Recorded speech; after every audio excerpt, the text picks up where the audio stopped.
Hello viewers. So let us today again welcome the rays of basic concepts of chemistry into our windows of the brain. So first let's see the question. 50 kilograms of nitrogen gas and 10 kilograms of dihydrogen gas are mixed to produce ammonia gas. First, calculate the ammonia gas formed. Second, identify the limiting reagent in this reaction, if any. Now, here what is limiting reagent? As we know, limiting reagent is that reagent which is consumed completely when the reaction goes to completion. Okay. So, first, what are the moles of nitrogen present? Moles of nitrogen present. 50 kilograms means 50 into 10 to the power 3 divided by nitrogen molecular mass is 28, and that will come to 1.786 into 10 to the power 3 moles, right?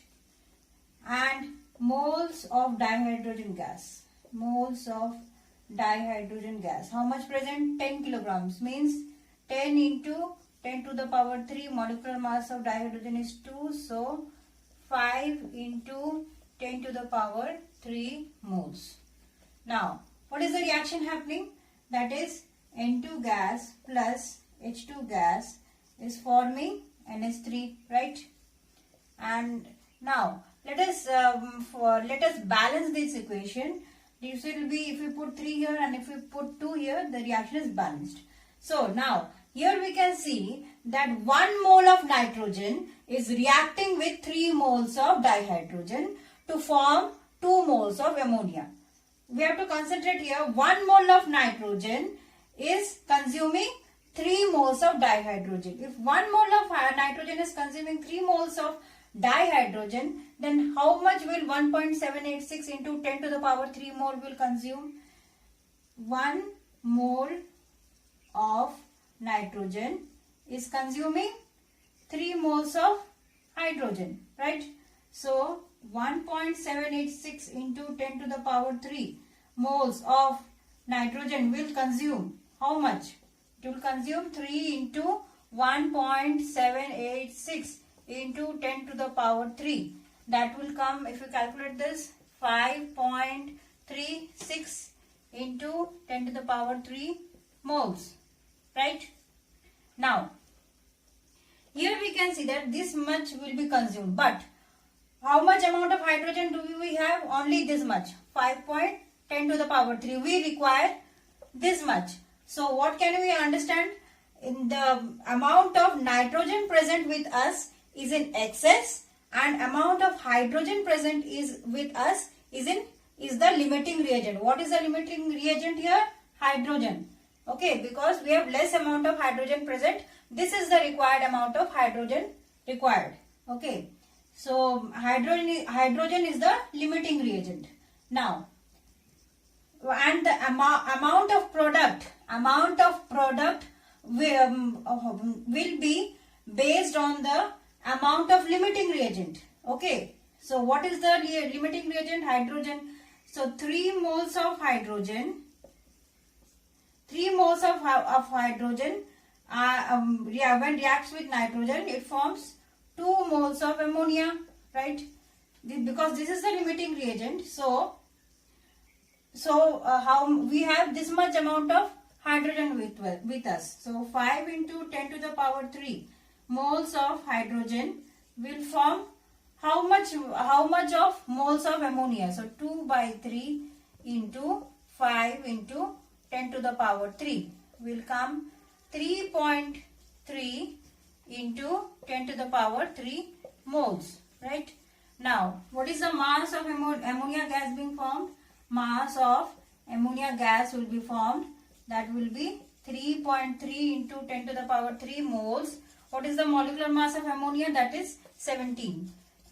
So, if you calculate this, we will get 56.1 kg. This is the amount of ammonia gas being formed, and hydrogen is the limiting reagent in this reaction. Understood?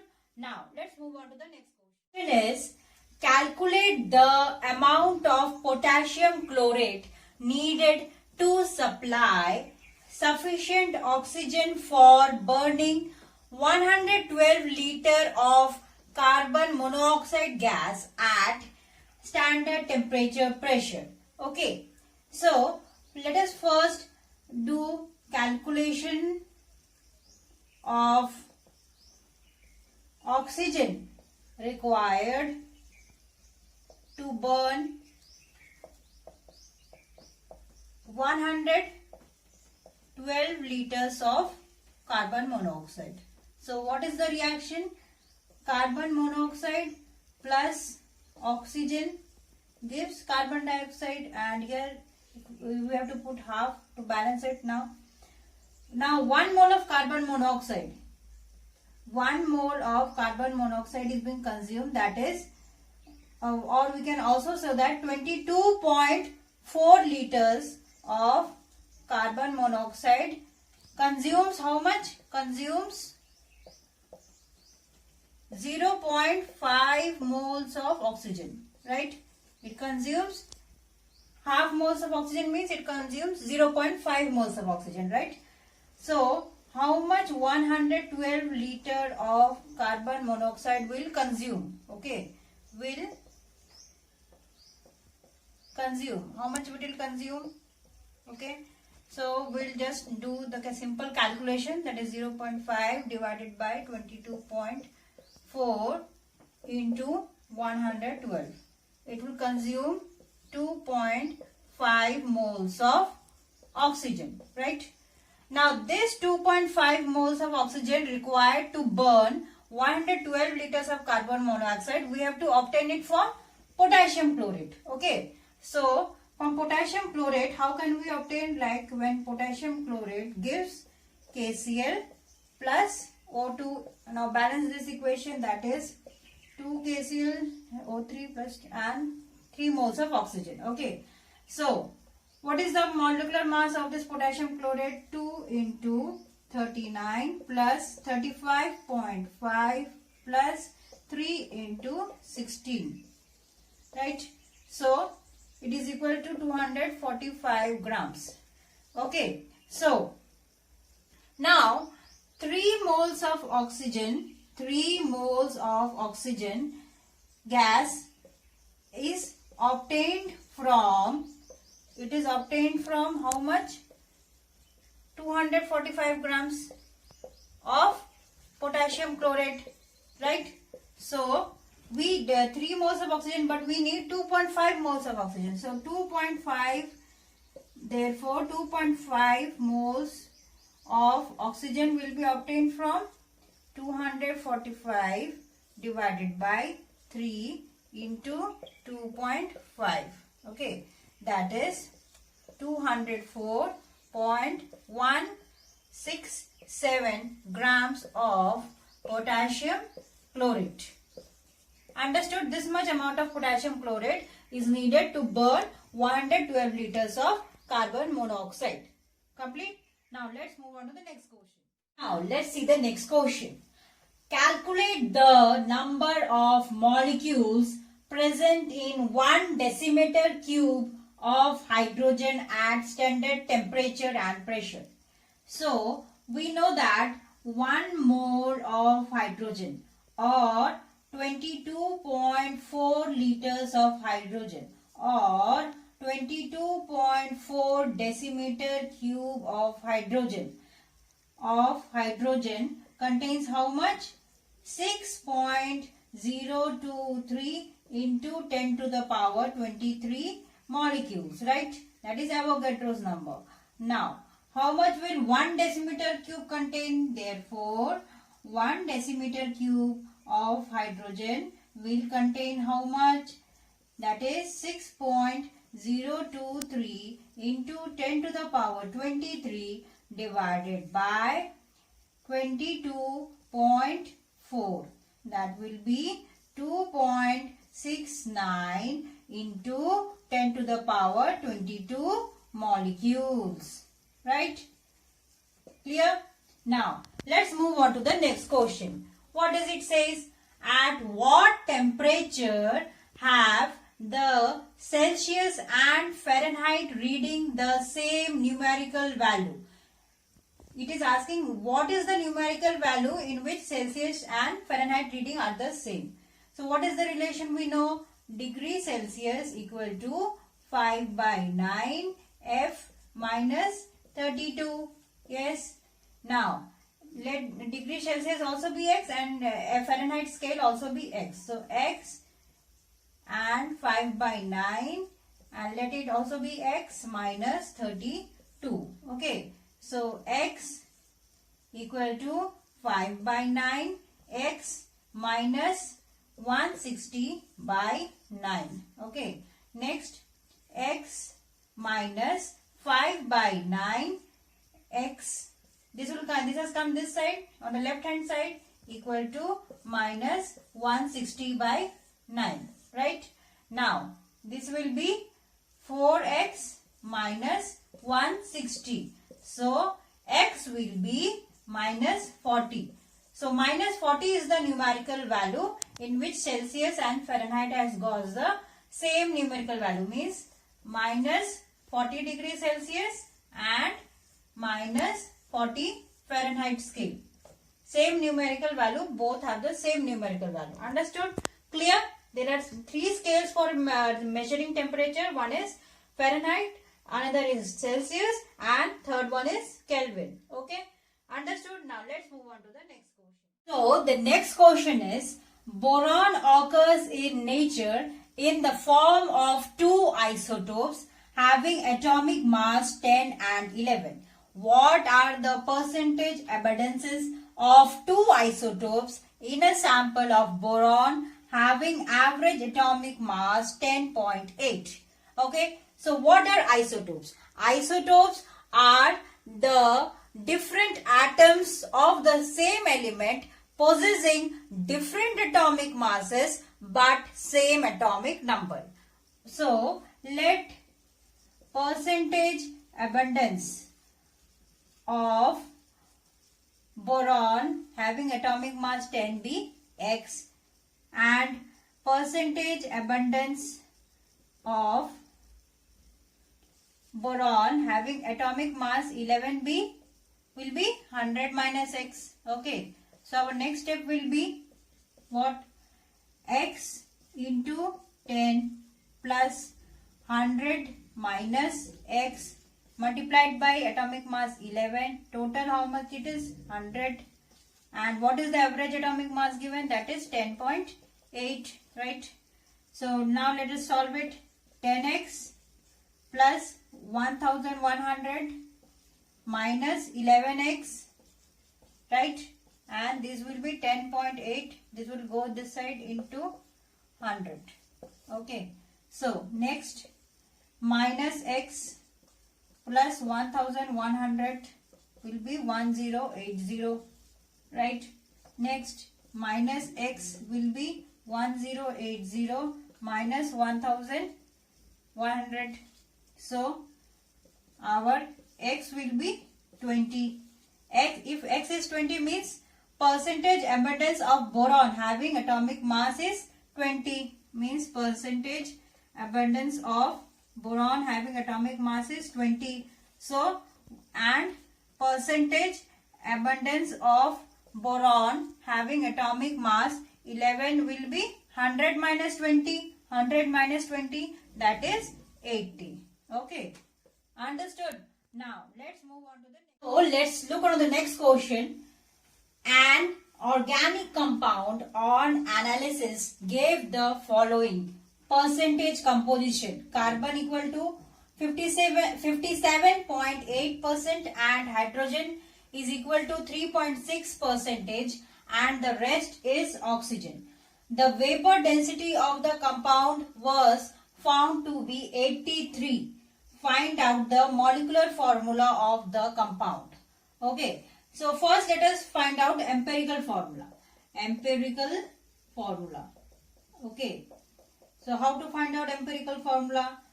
What are the elements given? Elements present are first carbon, then hydrogen and then oxygen. What is the percentage given? Percentage is given 57.8 and 3.6. Oxygen will be what? 100 minus 57.8 plus 3.6. So if you calculate this, how much we will get? That is, oxygen will be 38.6, right? And now, what is the atomic mass? Atomic mass of each element, right? For carbon it is 12, for hydrogen it is 1, and for oxygen it is 16, right? Now, let us find out the mole ratio. Mole ratio, how will you find out? That is 57.8 divided by 12 is equal to 4.82, right? And 3.6 divided by 1 will be equal to 3.60. And now 38.6 divided by 16 will be 2.41. Okay, this is the mole ratio. Now let us find out simplest mole ratio. Simplest mole ratio. So how to find out the simplest mole ratio? What is the least value here? 2.41. So divide the least value by each value. So 4.82 divided by 2.41 gives how much? 2. 3.60 divided by 2.41 gives how much? 1.49. And 2.41 divided by 2.41 is how much does it give? 1. Now let us find out the simple ratio of all this, right? So what will be the simple ratio? Simple ratio. Let us multiply all these values by 2. Okay, so 2 into 2, 4. 1 into 4, 9. Will be 1 into 4, 9 into 2 will be 3. And 1 into 2 will be 2. Okay, this is the simplest ratio. So what will be our empirical formula? Empirical formula will be for carbon how much? C4 H3O2. So what will be the empirical formula mass? Empirical formula mass will be 4 into 12 plus 3 into 1 plus 16 into 2, that is 83 is our empirical formula mass. Now, how to find out molecular mass? Molecular mass is equal to 2 into vapor density. Okay, so 2 into vapor density. What is the vapor density given in the question? That is 83, right? So 2 into 83 will be 166. Okay, this is the molecular mass. Now, how to find out N? N will be molecular mass divided by, it will be divided by empirical formula mass, right? Empirical formula mass. What is the molecular mass we have found out? 166 divided by empirical formula mass is 83, right? If we divide it, how much we will get? 2. So, how to find out the molecular formula? Molecular formula is equal to this N into empirical formula, right? Empirical formula, right? So, what is N we have got? N we have got 2, right? So, 2 into, what is our empirical formula? Empirical formula is C4H3O2. So, what will be our molecular formula?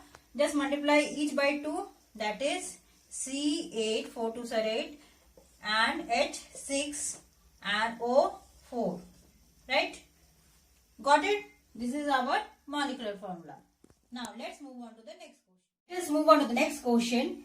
Calculate the normality of solution containing 31.5 grams of hydrated oxalic acid in 1250 ml of solution, right? So what is normality? Normality is the number of gram equivalents of the solute present per liter of the solution, right? So what is hydrated oxalic acid? Hydrated oxalic acid is, formula is .2H2O, and if you find out the molecular mass, its molecular mass will be 126.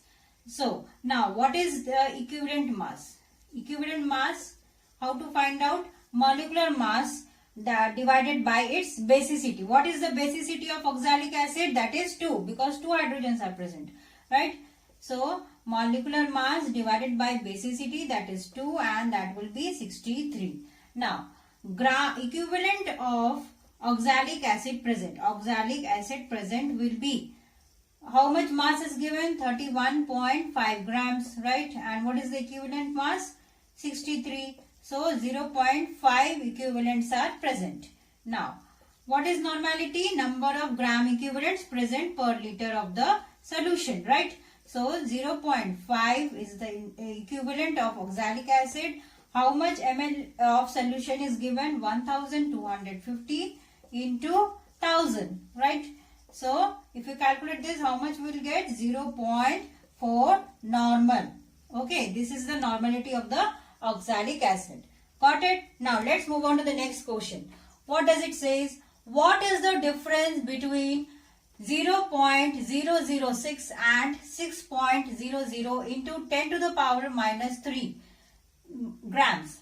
So both, see the value, both value is equal, but they are asking what is the difference. In 0.006 there is only one significant number, right? There is only one significant number. But in 6.00 into 10 to the power minus 3, there are 3 significant numbers. This is the difference, right? You must have studied about significant numbers. So the zeros preceding behind the non-zero number are not significant. They only signify the position of the decimal point. Okay, so there is only one significant number in this, right?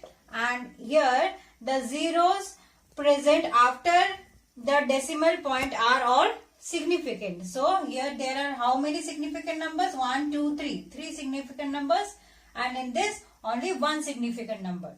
Okay, understood? Now let's move on to the next. So now let us look into some of the unit and unit conversions, right? So for first let us look for pressure. What is pressure? How can we find pressure? Pressure is force divided by area, right? And what is force?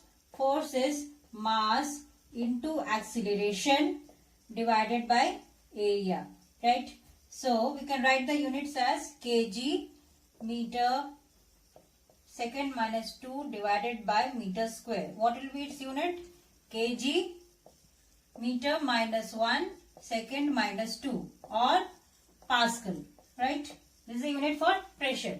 Some other units of atmospheric pressure I have also mentioned in the chapter states of matter. You can look at it.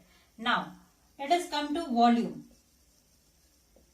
Volume, and that is, first we can take it as centimeter cube or decimeter cube or meter cube.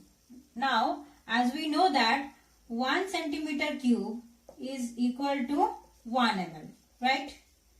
This we know. And 1 decimeter cube is equal to 1 liter, right? This also we know. And 1 meter cube is equal to 1000 liter, right?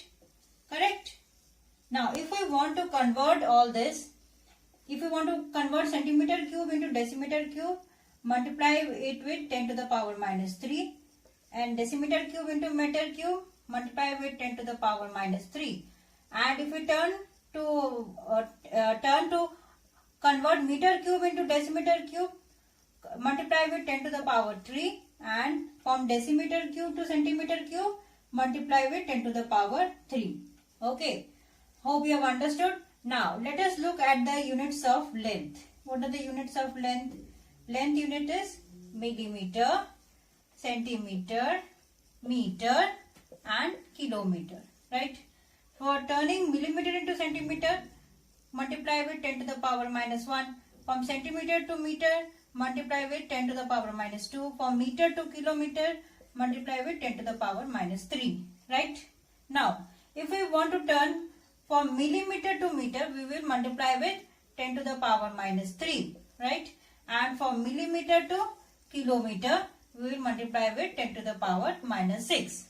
There are many units. You can also remember that 1 Armstrong equal to 10 to the power minus 10 meter, right? This is, and another important conversion is 1 calorie is equal to 4.184 joules. Okay. There are other unit conversions. Look at it. And so, if you like this video, kindly like and subscribe my channel, that is Fun with Chemistry, and stay with me. Thank